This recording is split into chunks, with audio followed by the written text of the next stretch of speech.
Cuando me uní a la Iglesia de Jesucristo de los Últimos Días, nadie me dijo que los afroamericanos habían sido considerados alguna vez como malditos, ni que el color de su piel era visto como una marca de desaprobación divina. Me bauticé en lo que creía ser una comunidad espiritual, sin ninguna señal de las doctrinas profundamente racistas que habían moldeado esa institución durante generaciones. En esos primeros días, todo el enfoque estaba en la calidez, la inclusión, la comunidad y la revelación personal. Pero con el paso de los años comenzaron a surgir verdades más profundas. Verdades que me fueron ocultadas al principio, probablemente porque, de haberlas conocido desde el primer día, no habría aceptado unirme. Después de algunos años en la Iglesia de Jesucristo de los Últimos Días, y de asistir a 4 ceremonias en el templo, supe de la prohibición del sacerdocio que durante más de un siglo impidió a los hombres afroamericanos recibirlo. Solo entonces me explicaron la razón, o al menos la razón según las doctrinas oficiales de la Iglesia de Jesucristo de los Últimos Días.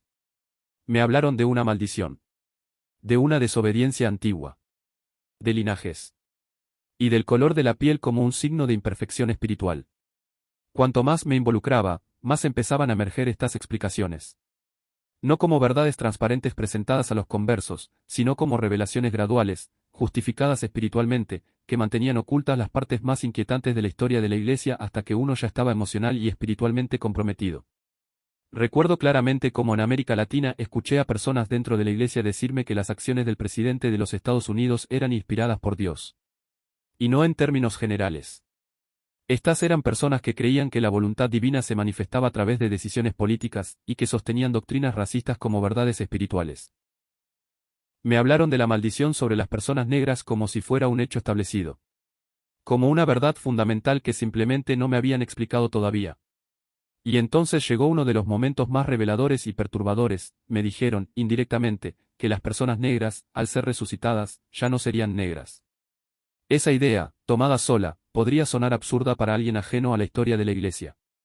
Pero dentro de la teología de la Iglesia de Jesucristo de los Últimos Días, se presentaba como un signo de perfección espiritual. Según esa narrativa, al resucitar, uno es perfeccionado.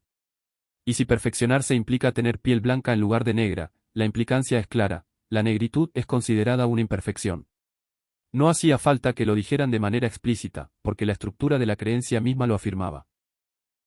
Decir que una persona negra se vuelve blanca al ser perfeccionada equivale a decir que la negritud es un defecto, y que la blancura es un estado superior. Es una idea tan profundamente racista que apenas necesita interpretación, aunque se disfrace de lenguaje espiritual para eludir responsabilidades. Lo que me impactó aún más fue ver cómo esta ideología era interiorizada por afroamericanos que se unían a la Iglesia. Lo vi con mis propios ojos. Vi a miembros afroamericanos aceptar, racionalizar e incluso defender estas enseñanzas. Fue devastador. Estas personas interiorizaban la idea de que estaban malditas. De que no merecían el sacerdocio. De que eran espiritualmente inferiores por su ascendencia. Lo aceptaban como doctrina, como verdad, porque así les fue transmitido. Y porque habían sido recibidos en una comunidad que les ocultó estas enseñanzas hasta después de haber asegurado su lealtad emocional, quedando atrapados en un ciclo de autoanulación espiritual. Es una forma insidiosa de adoctrinamiento. Una que convence a las personas no solo de tolerar el racismo, sino de incorporarlo a su identidad. Sí, hoy en día la Iglesia de Jesucristo de los Últimos Días permite que los afroamericanos reciban el sacerdocio. Pero no olvidemos el momento en que esto sucedió, en 1978. No hace siglos. No en los primeros días de la Iglesia. Hace apenas unas décadas.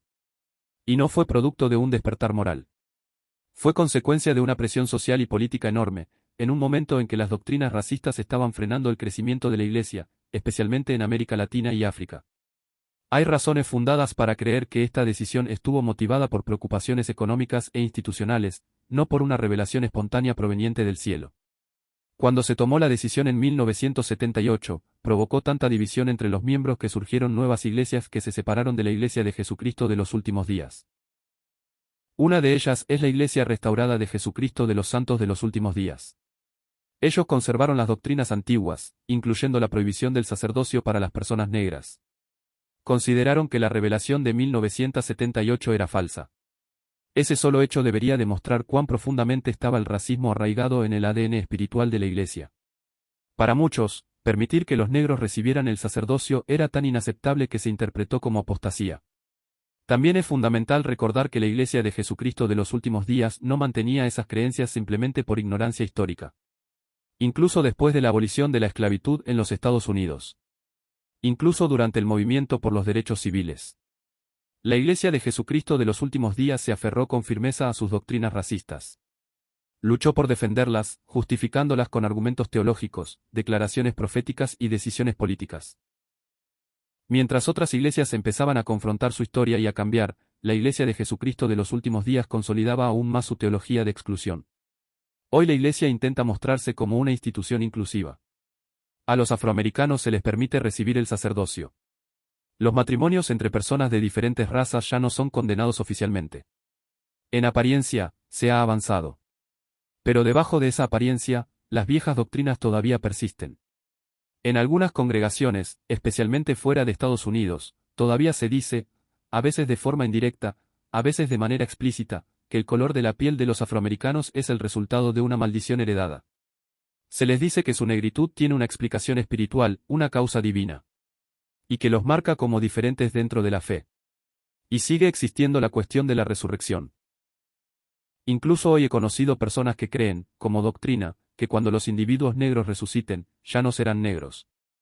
Así lo dicen, ya no serán negros. No sanados. No restaurados. No renovados. Simplemente, no negros.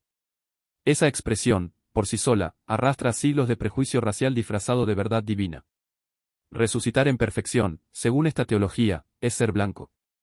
Y esto no es una peculiaridad teológica. Es una jerarquía racial codificada en la vida eterna. El racismo en la Iglesia de Jesucristo de los últimos días no proviene solamente de las políticas. Es cultural, doctrinal, estructural y psicológico. No está solamente en los manuales o en los sermones. Está en la forma en que se habla. En las historias que se comparten. En las suposiciones que se hacen. En los marcos teológicos que se utilizan para explicar el sufrimiento, el linaje y la pertenencia. Es un racismo tan profundamente arraigado que, aunque cambien las políticas, las creencias fundamentales se mantienen intactas. Lo más doloroso, y también lo más destructivo, es cuando quienes sufren estas doctrinas las interiorizan. Cuando los miembros afroamericanos llegan a creer que fueron malditos. Que sus ancestros fueron malditos. Que la negación del sacerdocio fue justa. Que sus cuerpos son defectuosos desde el punto de vista espiritual. Eso es racismo interiorizado en su forma más devastadora. No se trata simplemente de aceptar la autoridad de la Iglesia. Es aceptar que su lugar en ella es intrínsecamente inferior. Y que cualquier avance que se les conceda no es un derecho, sino un regalo de una mayoría benévola.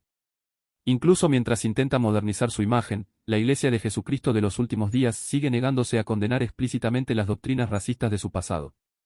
Nunca ha emitido una disculpa formal por la prohibición del sacerdocio.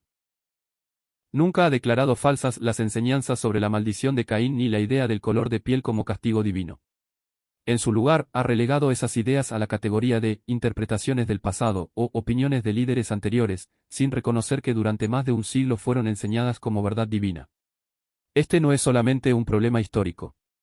Es un problema de continuidad, de silencio, de evasión moral. La Iglesia de Jesucristo de los últimos días no puede reclamar ser portadora de la verdad eterna y luego desvincularse de sus doctrinas fundacionales cuando resultan inconvenientes. No puede pedir a los conversos que dediquen su vida mientras oculta las verdades que podrían desafiar su compromiso. No puede permanecer en silencio sobre doctrinas que siguen dañando y marginando a sus miembros, incluso después de cambiar las políticas. Yo entré a la Iglesia de Jesucristo de los últimos días con fe y esperanza. Creí en la posibilidad de una transformación espiritual. De pertenecer.